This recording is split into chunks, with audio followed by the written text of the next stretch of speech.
Now, with mass production and the proliferation of agri-businesses, heirloom seeds, those that are indigenous to a country's soil, untouched by genetic modification, are unfortunately being lost as we speak, which is why reviving and preserving them is so crucial. Oh Soo-young turns the spotlight on some of the efforts being made here in Korea.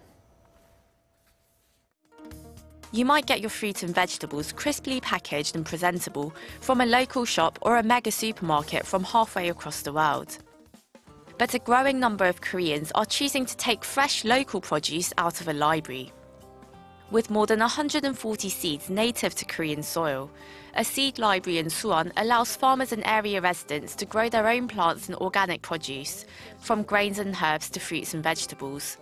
Lately, there has been growing interest among the public in preserving heirloom seeds as they are becoming more rare. So this library was set up in the interest of preservation. We explain how to grow the seeds and help with technical difficulties.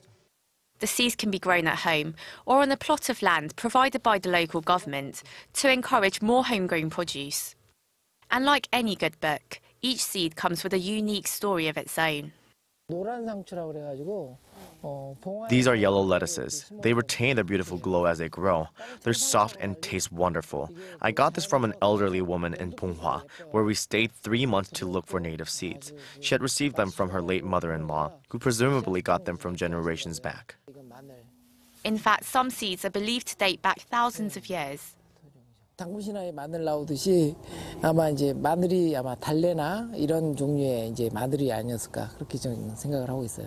그러면 이게 맛도 다른가요? 기존 마늘하고 비슷한데 향이 좀 독특하고요. 매운맛도 그렇게 강하게 맵지 않아요. 단맛이 강하고 이게 이제 이 토종 귀한 마늘의 이제 특징입니다. 환경 영역이 굉장히 강하고 이렇게 뭐 약이라든지 이런 거 안 쳐도 깨끗하게 자라는 그런 게 이 토종 작물들의 이제 특징이죠.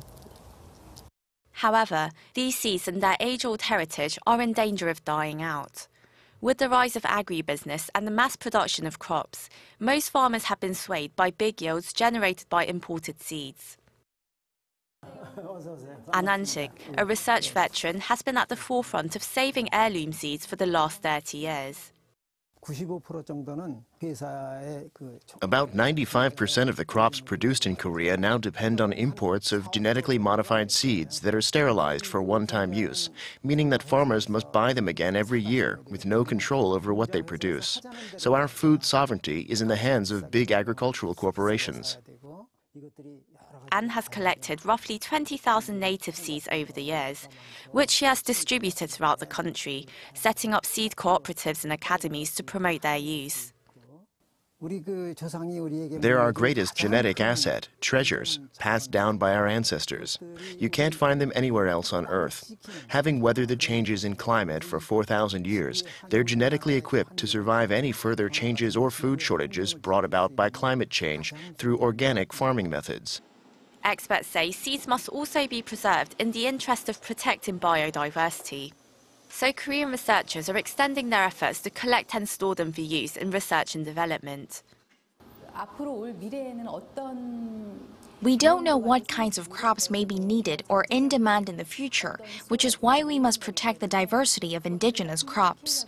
We need these genetics as the basis for research and development. Without them, there is no other source. The same goes for other countries. So we offer preservation services free of charge. We hope that in the future, this will lead to collaborative research and other efforts. Thousands of generations, all contained in a single seed. There are growing efforts in Korea to protect the country's homegrown produce, which is more than just food on the table. It is vital to procuring a sustainable future for generations to come. Oh Soo-young, Arirang News.